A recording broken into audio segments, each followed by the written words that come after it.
I'm an engineer by my degree and by my profession. I was a customer success product consultant. One major gap that I faced in my ability was reading itself, because Mm-hmm. when I was working and while I was in college itself, reading became a task that had to be done quickly. And when reading is done quickly, it becomes skilly. You would be able to testify to this. I always feared essay. The journey of developing your skill and confidence at the same point in time is very important. 14 days left. Yeah. And I saw that my quant syllabus is still like a long shot from being completed. The third most important advice would be to please maintain an error log. Just maintain an error log from the beginning of when you are starting your prep. So, hi Tejash, welcome to the success story session today. And Hi Rashmi, it's really nice to meet you. same here. So, congratulations on your 730. And what a 730, a massive 170 point improvement. Thank And you you so much. did it in what, 2 months? 2 months, yeah. Okay, it's truly inspirational and awesome. Congratulations again. Thank you so much. So, Tejash, tell us a little bit about yourself. What do you do? What's your background? Right. So I'm an engineer by my degree and by my profession. I was a customer success product consultant in an edutech company, a SaaS-based company. So I was working with a lot of major institutions of the country, and I was streamlining their admissions processes, consulting with them on where to invest in marketing, what to do with their operations processes. So critical thinking and problem solving was key in my job role as well, Mm-hmm. right? And after 2 years of working over there, I decided that I need to upskill myself, and there were a lot of concepts about business management, about business analytics that were intriguing me, and I decided that the best way to learn all of them is to get an MBA degree. Mm-hmm. And now that I had completed 2 years, I had to give an MBA entrance exam, and GMAT being one exam that widens your opportunity with respect to wherever Mm-hmm. you want to apply in the world, became my go-to exam. Right? Mm-hmm.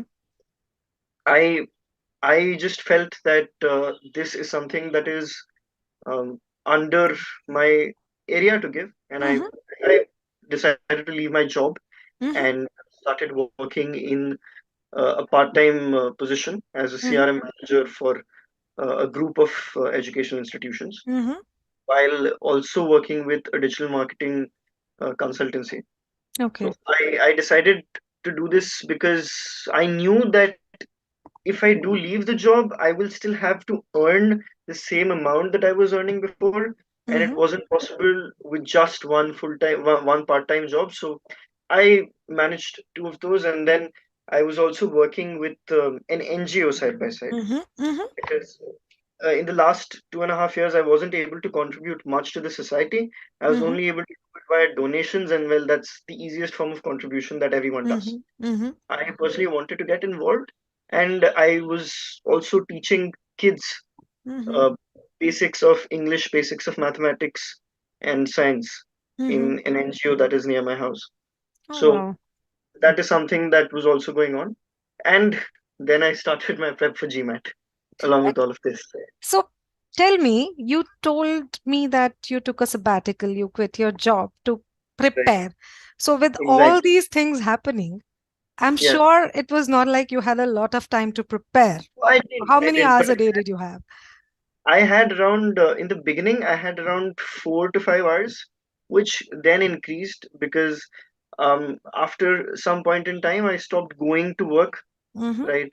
My manager was extremely supportive of this. Mm-hmm. So that was a plus point. And I saved a lot on travel time.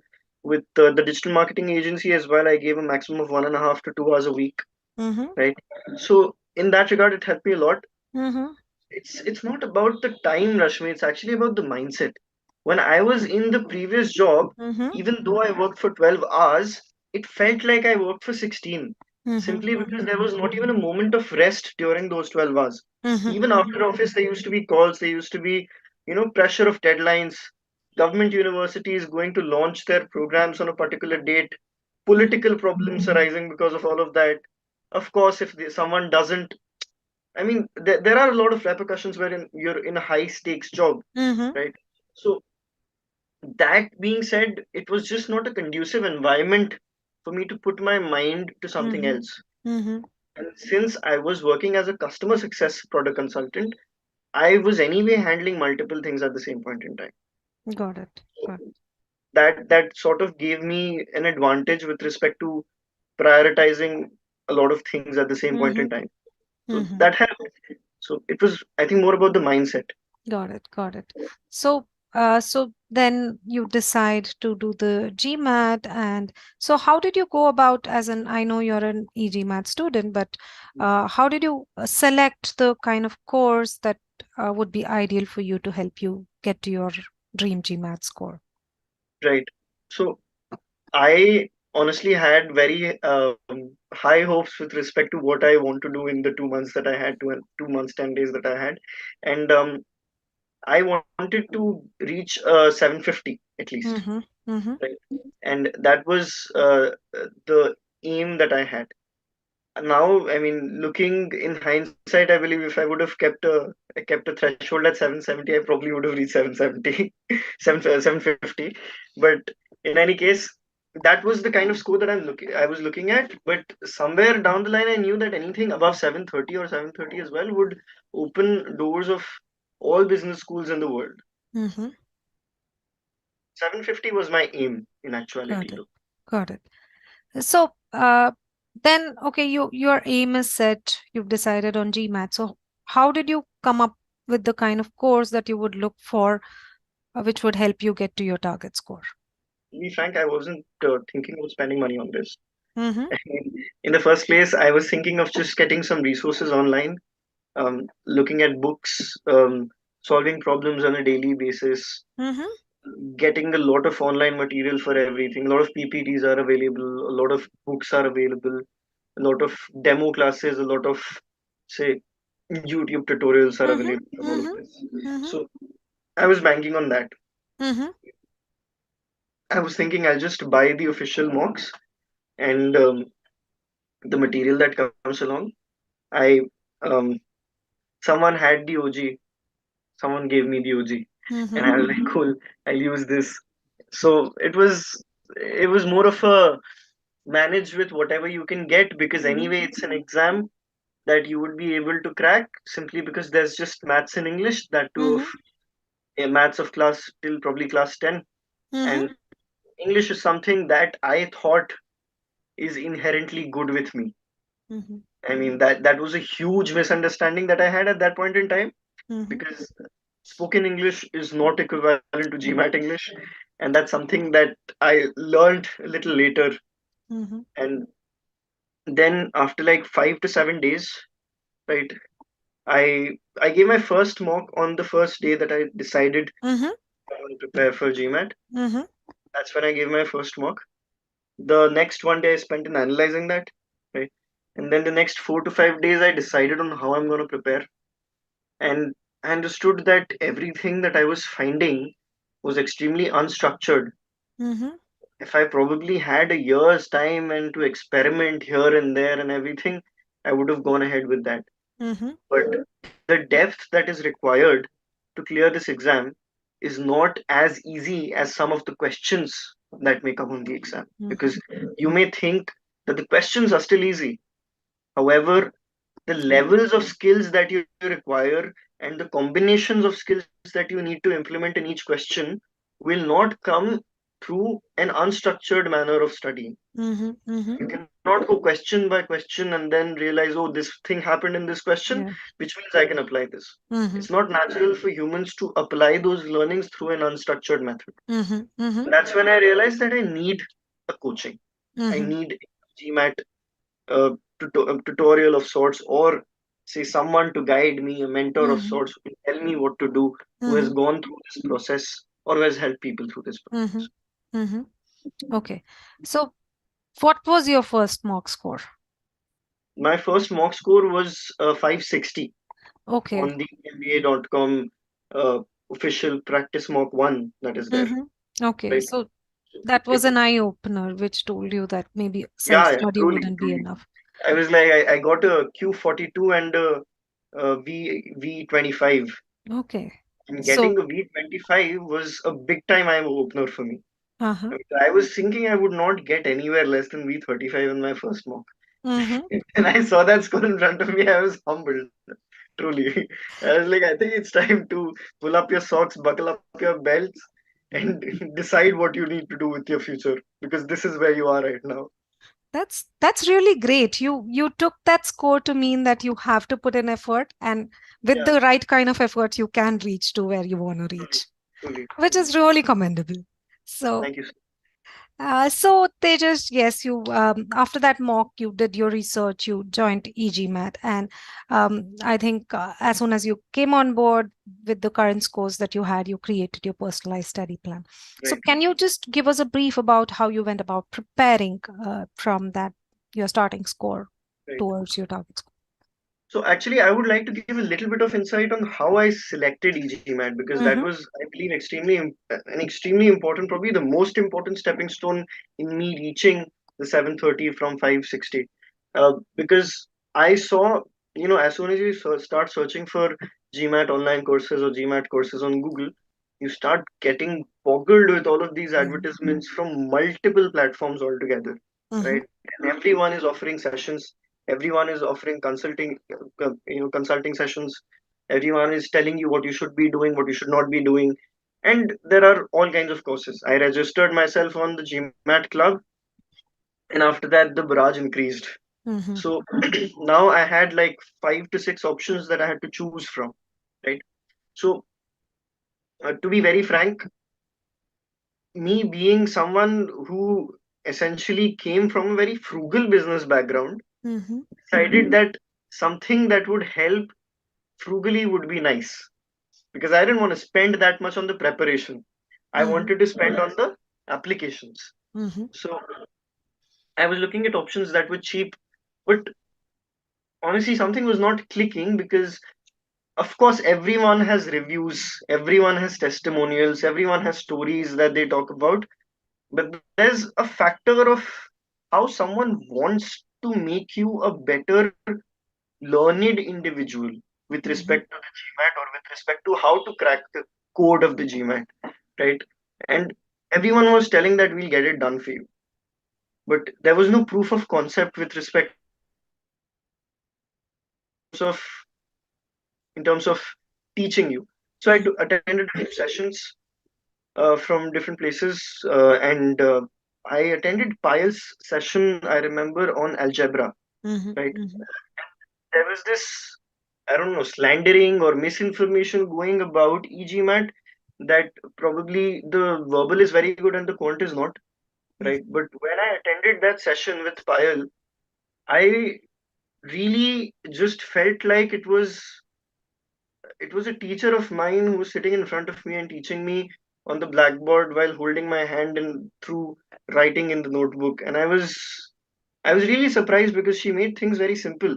mm-hmm, And she also kept adding that this is not what I'm doing to teach you people. She mm-hmm, wasn't even teaching, and I was learning so much.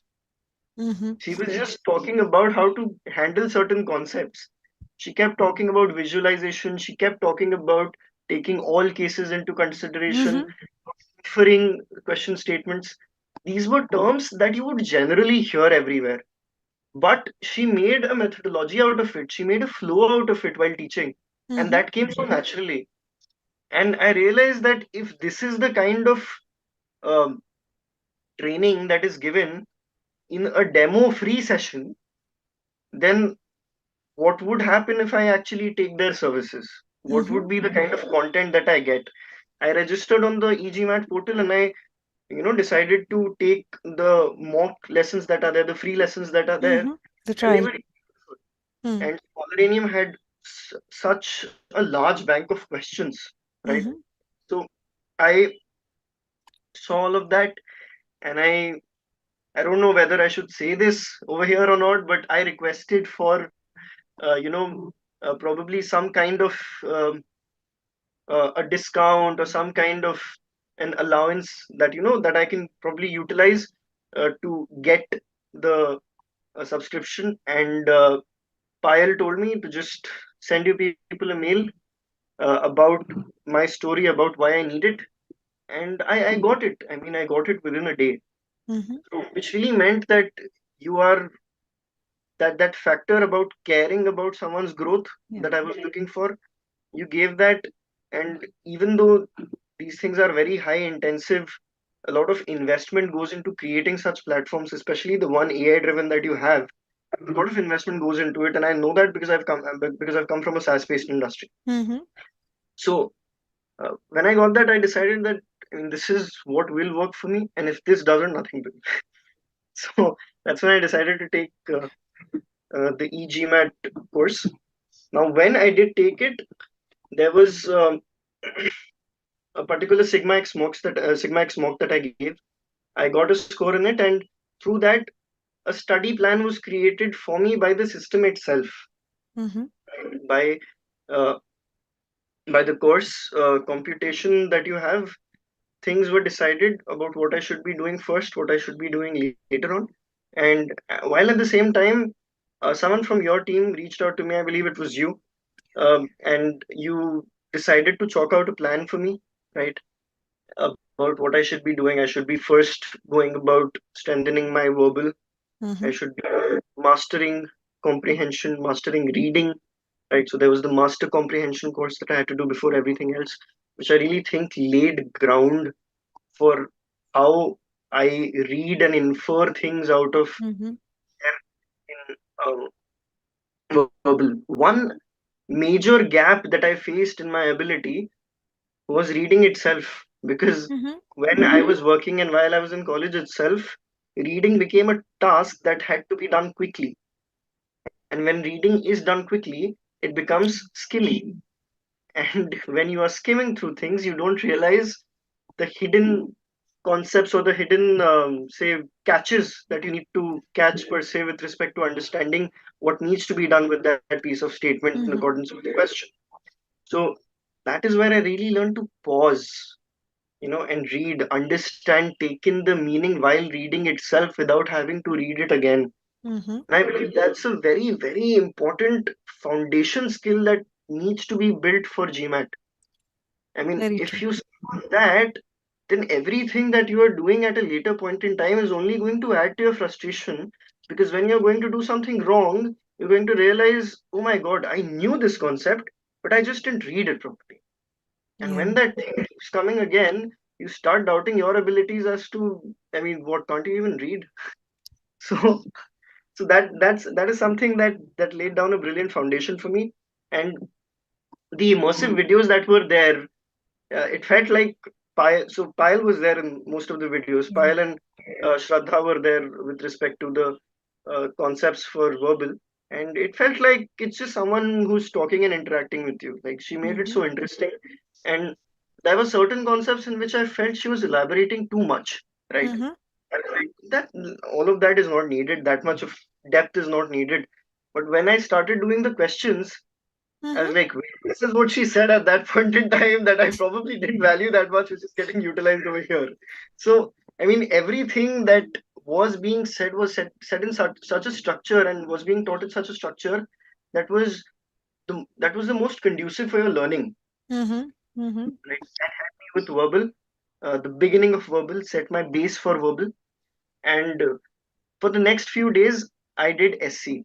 Now, what I Mm-hmm. felt from the beginning itself, and you would be able to testify to this, I always feared SC Yeah. somehow or the other. Even when I was doing good, I feared SC. Yes. Simply because there were so many concepts that had to be applied in it, and so many exceptions that needed to be dealt with, Mm-hmm. that it was difficult to track all of them down.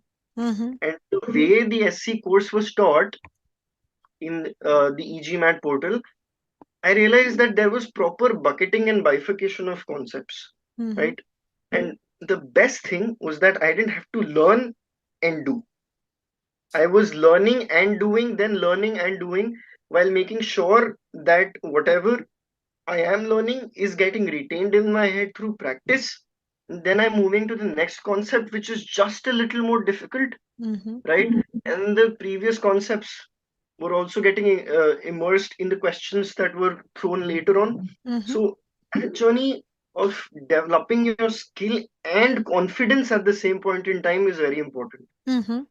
There's a lot of courses that I saw focused on skill development, but this focused on skill and confidence development. They will give you easy questions at first so that you get them right, you get your proof of concept, and then give you the difficult questions, Mm-hmm. right? And the increase is gradual in nature.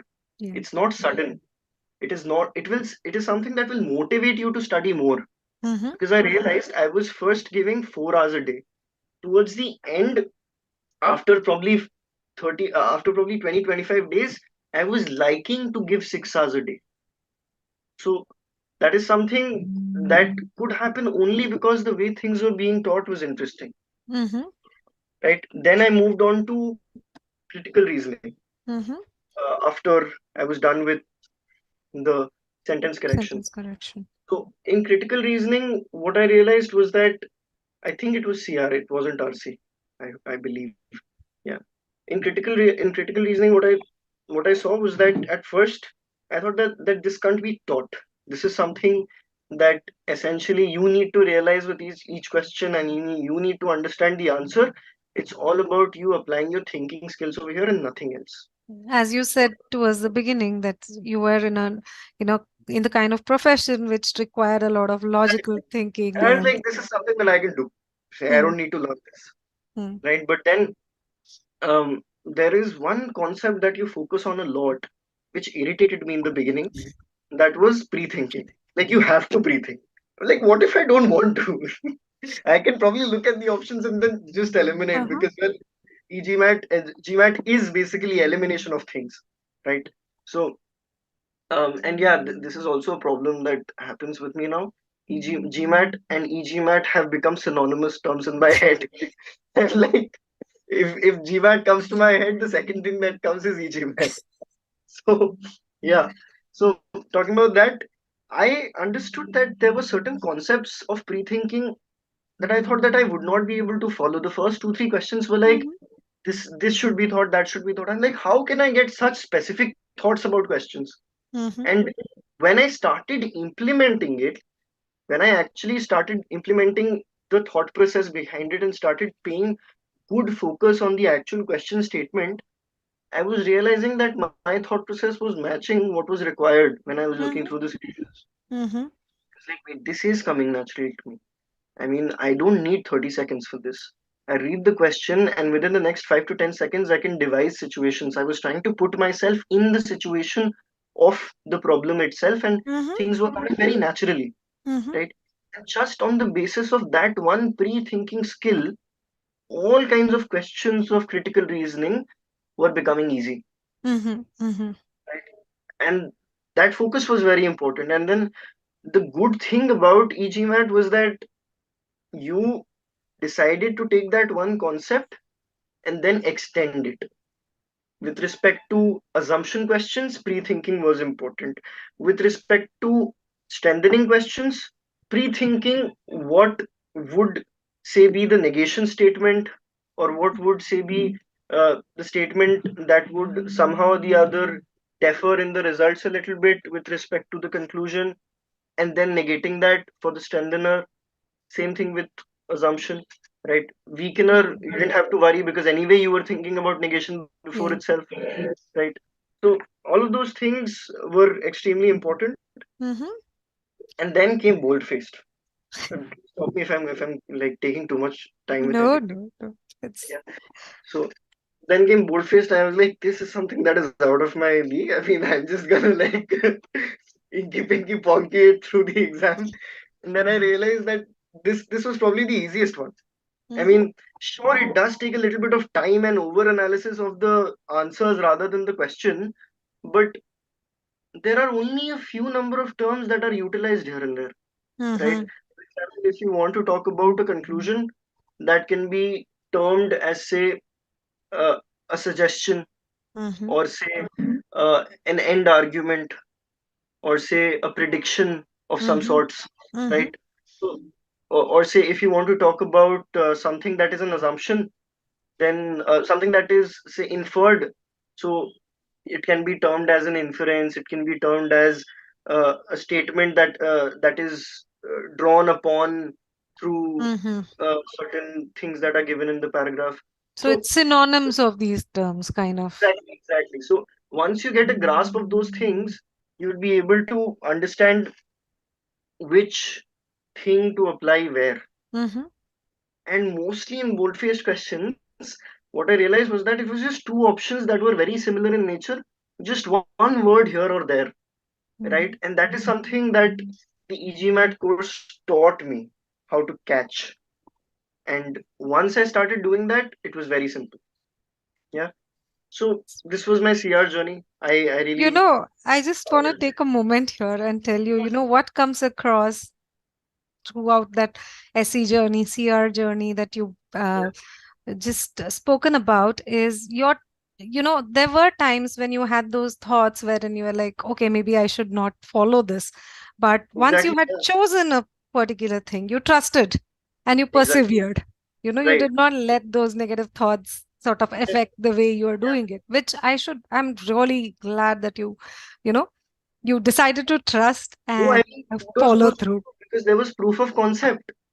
I mean, in everything that I was doing later, I could realize why that was important and why my previous thought process was incorrect. Why those initial moments of investment were required to ingrain that thing inside you so that it comes naturally. If you wouldn't That's have shown that proof of concept, then no one would have believed in it. That is, but yeah, yes, I agree. But I think I should also commend you for, having that trust and believing, and I think that the proof of that is your improvement from a V25 to a V41. Right, right, right, right. Fair So, enough. yes, Yeah. sorry to interrupt. You were saying. No worries. So yeah, then I went ahead with RC. RC became fairly easy because of the initial master comprehension that I had done. Mm-hmm, I had understood pause points over there. I had understood taking meanings from uh, the sentences while I'm reading them. And what was told in RC was that it is important that you connect every sentence with the previous one. I mean, that I think is a golden rule with respect mm-hmm, to RC. In the Tejash for RC before that and the Tejash for RC after that were completely different people. uh-huh, I mean, I kid you not, I got five RC questions in my final GMAT, right? I had lost 1 minute in my verbal because of the extra minute that I took during my break. mm-hmm, I got five of the RC passages in that, and one or two RC sections had uh, one had four passages, one had five passages, with just mm-hmm. two and three questions. Wow. Right? In any other situation, this would have been deadly. Right? Mm-hmm, Even though I didn't have a lot of time at the end, it was because I missed out on that one important minute in the beginning. I still somehow or the other managed to clear the paper, mm-hmm. and that was because I was not scared by RC. I mean, people are scared by RC simply because it's Yeah. so long to read. And RC is something that, to be very frank, I did not practice a lot on Mm-hmm. because once you understand that concept, it's all critical reasoning, Yes. nothing else.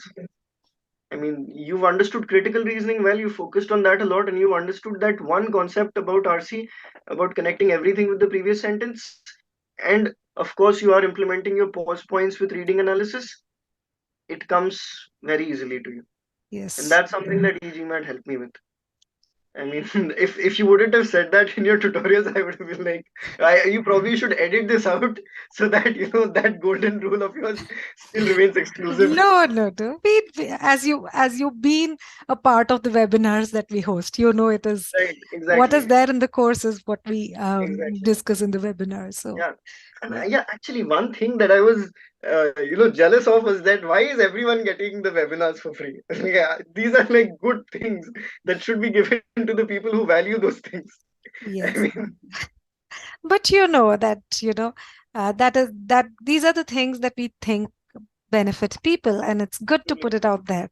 But there is a lot more when you join the course yeah, and you of become the course. And student, yeah, of if you course. wouldn't have given that algebra webinar to me, I probably wouldn't have joined.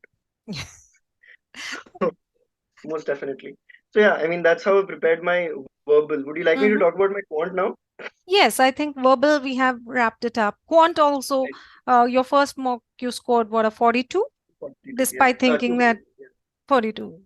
yeah.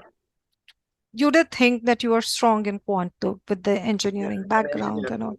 is supposed to think that. Yeah. And see, I think for me, it's the timeline, of Hmm. 25 to a 41 and a Q42 to a 49, you know. Right, right, To be right. able to do that in short time, that's really impressive. Okay. I So mean, surely if you would have given me a little more time, probably if my life would have given me one more month, I would have gotten such a score that this would have been the success story of the decade. But this sadly, it was 730 is good. It's the top 4%. So so tell me, so let's talk about the quant journey now. Tell me about how you went about from that 42 to a 49. right. So, with quant, I realized that my algebra portions in the beginning, along with those number properties and yeah, along with number properties was fine, was okay. It wasn't Mm-hmm, bad. What I was faltering with was word problems. And the major thing that I probably would suggest everyone to do mm-hmm, is to follow the course pattern down to the T. Like, forget everything that you're doing in the mm-hmm, world at that point in time. Let go of all of the other commitments that you think are important at that point in time, because I did one mistake during my journey was to fret about quant too much while I was doing verbal, and to mm-hmm, start quant while I was doing verbal, right? mm-hmm, mm-hmm, I Within 4 or 5 days of doing that, I realized that this is not right. I mean, this is what the e-GMAT people suggested me to not do, and I'm doing this, and I am getting half concepts of verbal, half concepts of quant, and I shouldn't be doing this, mm-hmm, right? So I mm-hmm, stopped that then and there. And then I again went back to verbal. I trusted myself to finish verbal and then start with quant without fretting too much about it. mm-hmm, And um, the timeline that I had was extremely short, and that's why the amount of time that I could put in quants was, of course, not as much as I had to put in mm-hmm, and verbal. So I started off with the course planning that was there, right? And everything that I did by the book that was there in e-GMAT, that went ahead with proper improvement, right? mm-hmm, There was one or two things that I did not get time for. It mm-hmm, was probably one aspect of word problems and say one aspect of geometry. I did mm-hmm, not get time for it, and I was realizing that most of the questions that I'm faltering in were these questions. mm-hmm, Everything else, and even inequalities, I need to tell you that I was scared of inequalities. I was mm-hmm, scared of absolute values. I was scared of all of those big equations with long methods, right? And even calculations of variance and standard mm-hmm, deviation in probability, because they were long. They were mm-hmm, extremely long calculations. But when um, I learned this whole thing in the portal, Pyle said the same thing. I mean, if you're doing this for the first time, you will feel it's extremely mm-hmm, long. You will feel mm-hmm, that this is something that you probably want to skip. But then when I started doing the questions that were just after the lessons, mm-hmm, and the gradual increase of difficulty in those questions really helped me build that skill of doing it without thinking. mm-hmm, Yeah. Because I didn't have to demarcate and bifurcate sections in the question, because I saw the question and I understood this is what I need to apply over here. mm-hmm, mm-hmm, Yeah. And that was through the practice I mean, the practice that was there in the lessons itself, rather than going to Scholarium and building quizzes for that. That is something that you do later on. yeah. I understood, imbibed that practice in myself before itself. Mm-hmm, mm-hmm, So that was really helpful. Doing long questions of absolute values with inequalities became very easy. yes. Yeah. Okay. And it was possible to do them under 2 minutes. Wow. That So is that's an yeah, I, achievement. I don't think I got any question of inequalities wrong in my main GMAT as well.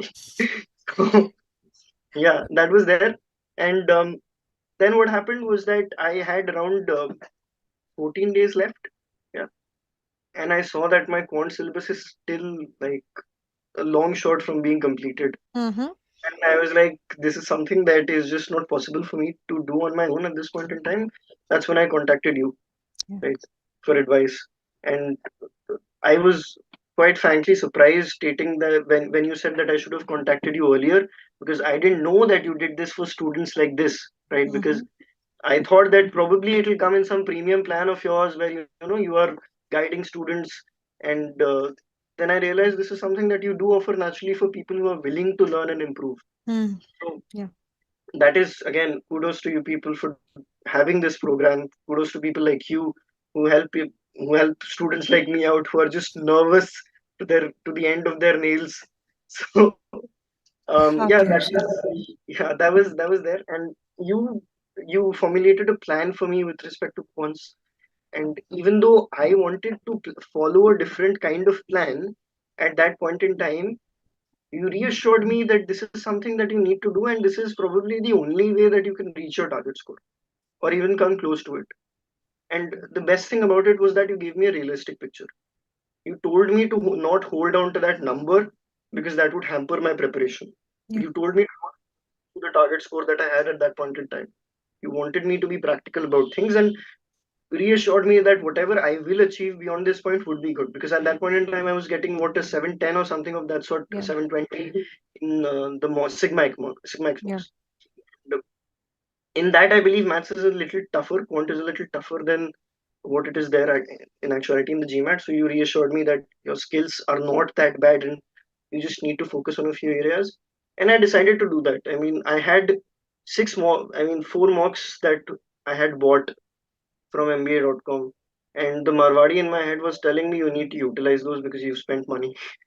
But the logical Indian in me was telling me to not do that. Just listen to the experts. And then Yeah. logical Indian, I Logical decided Indian and the mentor here saying, please exactly, don't do mocks now. exactly. You told me to not do the mocks. I was like, Rashmi, I've bought them. Like, no, don't worry. You don't have the time for that. We'll do one mock before the exam, and Yeah. that's going to be enough. Yeah. So yeah, I decided to follow that pattern, and the whole last 10-12 days, I also had my ZAT exam at that point in time. Yeah. So like a proper 1.5 to 2 days were wasted in that itself. God knows where it was beyond the reach of humankind. That's where the exam center was. So like one proper day was wasted in that, and I was lagging behind on my journey. So you decided to take trust in my abilities and leave out the reading comprehension part Yeah. with respect to the prep. And the course material that you laid out was really specific, and what all you predicted about my word problems and my geometry came out to be true at the end. And like I told you, Rashmi, you were right. I am not able to do word problems. I am not able to do hard questions of geometry. We Yeah. even did that. You told me to do a practice mock via the OG, right? Yeah. And I don't know if you remember, I sent you the inference of that, and every question was a hard question in those 35, Mm. 36, 40 questions, and every question that got wrong was in word problems and geometry. Yes. Everything else was bang on. Yeah. So the last 2-3 days I invested in that, right? And uh, this the last mock that I gave was probably in the penultimate day. That Yeah. the day, two We days had a before we basically. had a day or two gap before the We test. Yes. had one day for prep, and then the next day was the Yes. test. Yes. So that That day I didn't go well. yeah, I mean I got a Q46 and a V38, and I was That was devastated. the Like, worst performance ever, yeah, right? worst performance ever. Like in the last 10, 15 days, 20 days. It's like, Rashmi, I don't know if this is working out. I mean, help me out over here. I Yeah. need to take another mock just for my confidence. Yeah. Right? And you told me, you replied immediately, you said that, this is something that is a one-off case. It's happening because of your nerves, probably. You listed out what all I need to do. You specified that I need to analyze this test, and that is the most important thing. It is good that this test went like this so that I get the most amount of learnings from it. What I was not able to do at that point in time, I realized was that I wasn't able to utilize my time in a proper manner. I was investing too much time on certain questions. Mm-hmm. right? You pointed that out. You helped me with the time matrix, Yeah. and you also gave me suggestions on how to take all cases, Mm. right, from in a particular problem, how to infer whatever is given, how to make sure that the constraints are put in well. Yeah. I was reading them too fast and missing out on constraints.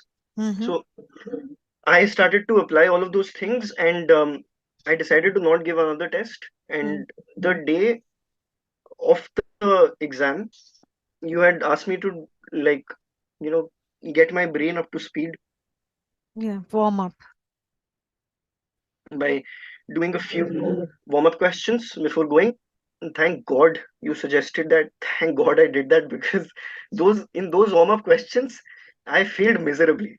I Mm-hmm. mean, and that's something that really helped me out, because everything that was jargon in my head was put in those warm-up questions. Mm-hmm. Mm-hmm. I analyzed them and I was like, yeah, yeah, all right. I knew this concept. I just failed to apply it because of nervousness. Yeah. If I wouldn't have done those warm-up questions, then probably the first 10 questions in the actual GMAT exam would have had that effect, Mm-hmm. Mm-hmm. right? So that was a very important piece of advice. And I don't know if I told you this yet, but there was a huge mix-up with my passport. So You I was you staying did in, not tell me.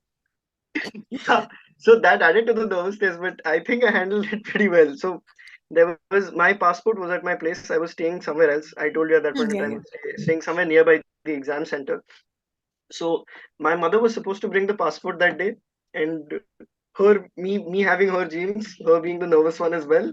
She came. She's like, everything will be good and fine. I was like, where's the passport? She's like, oh my God, I forgot it. I was so nervous about your exam that I forgot your passport at home. So I have to reach the exam venue at 1 o'clock, because my exam is at 2. Uh, so I was supposed to reach at, no, it was starting from 1:30, so I was supposed to reach at 1 o'clock, Mm-hmm. and it was 12 o'clock at that point in time. The distance between my home to the place where I was staying was 35 minutes, and the distance between the place that I was staying to the exam venue was 20 minutes. It wasn't possible to cover 70 plus 20 minutes. Oh, it's not Yeah, in. different directions, Yeah. opposite directions altogether. So I called up my brother. I'm like, rev up your car. It's a Sunday. I know you don't want to get out, but go home. He lives near my place. So he's like, go home, get my passport, pick me up, and drop me off to the venue. He's like, aye, aye, captain. And that's how I solved that issue. And he was my Oh. cousin brother, so he dropped me off to the exam venue exactly at 1 o'clock. And I was like, that whole period of anxiety was just too much. And my mom was like, I am so sorry that I'm doing this to you. I was like, it's okay, he'll handle it. So She she came down to wish you, you know. yeah, yeah. And she forgot my passport. See, it takes a village even to get to the DMAT success. True, true, true, exactly.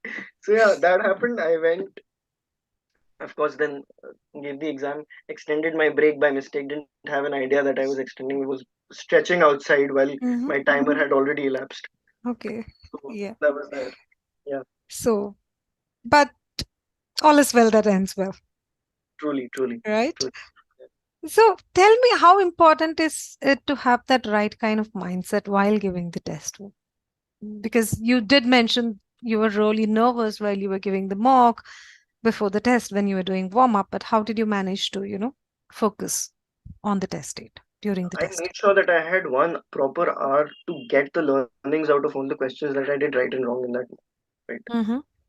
And when I realized that I know all of these concepts, I just need to apply them. Mm-hmm. And and of course, so whenever a critical situation comes to my head, comes in front of me, because of my job as well, my Mm-hmm. natural mode is to calm myself down and to solve the problem immediately. So that Mm-hmm. passport thing happened. Instead of actually making me more anxious, I got into that solution orientation mode, right? And when things were lining up with that solution, when he was coming on time, when I was reaching on time, it gave me a boost of confidence. Mm-hmm. And I had made sure that I do one thing while I'm in the car. I had a small notebook of all of the notes of verbal. I made sure that I went through all of the SC notes. Mhm. Mhm. right? The important points of remembering the subjunctive trigger points about what tenses to use with respect to if and then, Mhm. right? And your specifics of usage of during and between, specifics of usage of aggravates and Mm. aggravating, right? So all of those things were very petty concepts, but you will forget them if you're nervous. So this was a cheat sheet like yours, of I yours. prepared that, and that is what I read because everything else was there in the head. Mm. Just things that specifically needed to be remembered was there in that, right? Okay. I read up on all of the formulas for quants as well, right? All the geometry area related formulas, I read up on them. All the formulae related to statistics, probability. When you come to think about it, and you have those one pagers for everything, you get a mental image of that in your head right before you're going for the exam, Yeah. right? So during those 4 hours, 3 hours, you have those mental images from just before you started giving the exam. Mhm. Becomes very easy for you, right? Okay. So that's what I did for half an hour before I gave the exam. Mhm. So that is something that helped me out because now I was with that half an hour, I knew everything that I needed to know. Mhm. And before that half an hour, I was anxious. So that constant revision and learning helped me gain that confidence. I was like, this is now me at my peak capacity with respect to the learnings that I need. Hmm. At least in my fresh memory, they will stay for the next 3 hours, and that is what I need. Mhm. So that is something that I did. And then when I went and gave the exam, I followed my process. I did not misclick on one of the options and did not jumble the Mhm. pattern that I had kept in mind. That was very important. I was very nervous. I'm just going to click on something else and then verbal is going to come first. It's going to throw me off. So I made sure that I was calm through the process. And 2 minutes before the 5 minutes before the exam, I also meditated. Mm. I Mhm. calmed my head while I was sitting over there before they pat me down and everything. I meditated. I am kind of a religious person, so I did what calms me down at that point in time. Mhm. And as soon as I opened my eyes and they wanted to pat me down, I was in Zen mode. I was like, I need to get this done. This is it. Mhm. Mhm. So no That more nervousness, nerves after that. that nervousness had gone at that point in time because I was like, what's the point in being nervous now? Yeah. Could have been nervous, could have prepared more. You have done as much as you could have. You have gotten the right kind of guidance, Mhm. and everything that you have gotten from your mentor is getting proven right. As in, whatever they suggested earlier, whatever they wanted you to do earlier, has given you proper results till this point in time. And finally, you just need to follow what they've told you. So I remembered the time matrix while I was Mhm. sitting to give the exam, right? Mhm. I made my mental markers with respect to when I need to look towards the top right of the screen at which question. And one thing that I decided to not think about is the difficulty level of the question, Mm. right? That is something that you told me very specifically to keep in mind, that I do not need to worry about the difficulty level of the questions because some questions may be difficult from GMAT's perspective, but because there may be some constraints or some kind of Mhm. inferences required to be brought about that may come naturally to me. Yeah.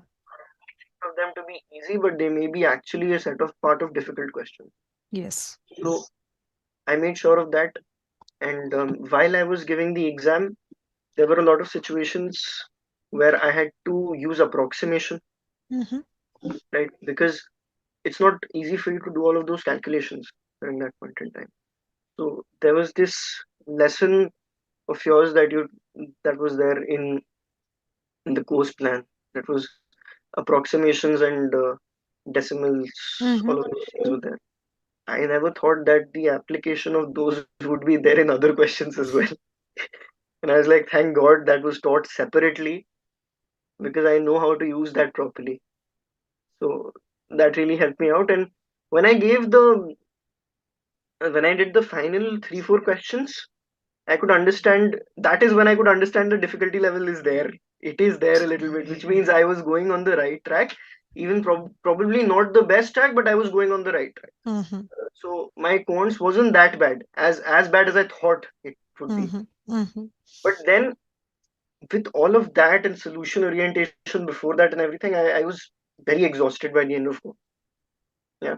So I um, took a break and I went outside. I freshened up. I had some water. I had some. Thank you for the advice about bananas. That was really helpful. So I had some bananas. I had energy bar as well. I kept that also specifically. And I drank. I was thinking I'll drink half a can of Red Bull or something, but then I decided against it because that would Yeah. increase my jitteriness or jitters, whatever. So I had half a power bar, energy bar. I gave the other half to another fellow GMAT test taker. Like, don't worry, this will help you. I know this, I've gotten the advice. I had bananas, but then I decided to stretch out a little bit, which extended my timeline, and I went and sat on the exam uh, uh, pad again, and I realized that I've already lost 50 seconds of verbal. Mm-hmm. Mm-hmm. Like click, click, click, click, click. It's like it's okay, it's done. You just do it as fast as you can. So I decided to. I made up some time as well. I kid you not, Rashmi. I made up some amount of time Mm-hmm. over there because there were certain CR questions that I did really fast. Mm-hmm. And why? Because I had done so many CR questions on Scholarinium. I had exhausted the Yeah. cementing list and everything as well. That there's a certain. I'm sorry, people don't like to agree to this, but there's a certain pattern that GMAT follows with respect to CR. I mean, there are only a variety of concepts and things that can be applied over there. Mm-hmm. And if you've done so many questions, you will realize, I mean, you'll get an innate ability to figure out what is standing, what is the odd one out of all of these, Mm-hmm. Mm-hmm. right? Certain things you'll realize are completely out of context, but they will be the ones that will be truly, adding as a strengthener, adding as a weakener, simply because those things are supposed to be out of context. Yeah. That is why they are strengtheners. That is why they are weakeners, right? Not everything needs to fall into context. Yeah.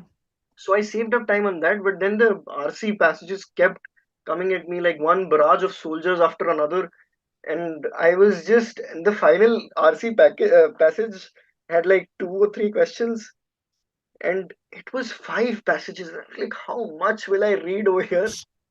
So that I think just if it would have been a normal verbal exam, I probably would have made up for the lost time. But yeah, that left me with four SC questions at the end, Mm-hmm. which That was is. just tic-tac-toe at that Yeah. point in time. So But that, I mean, I gave some amount of time for the first two, but last two I didn't have any time, and I decided I just need to hit on the final, are you sure you want to submit this as the answer? Yes button. yeah. Because if I wouldn't have done that, I would have lost out a lot of points on that. Mm. In Yeah. the last second, there was one on the timer over there, and I hit the yes button. Like my hands were shivering at that point in time. Yeah, I was trying to blame the mouse sensitivity and everything. I was like, reach over there and hit it. So I finally managed to complete the exam through that. And I mean, with that kind of a nervous experience, I was just, at that point in time, I just gave up. I thought I'm done. The purple has gone really bad and really badly. And I just gave um, the IR question somehow or the other. I didn't score very well in the IR. I mean, I was doing very well before, but in my actual GMAT, I didn't do very well with the IR because I was very exhausted. Mm-hmm. And with my essay as well, I didn't write for the complete amount of time. I would suggest no one to do that because colleges review your essay for Mm. the GMAT and do put in enough amount of time on that. I don't know whether getting a 5 on the essay is good or not. It is probably not, but that is somehow the other. I just went through the exam, but when I saw the score, it was 730. It was again a score that, so I am someone who is quite a perfectionist with what I do and what I want to achieve.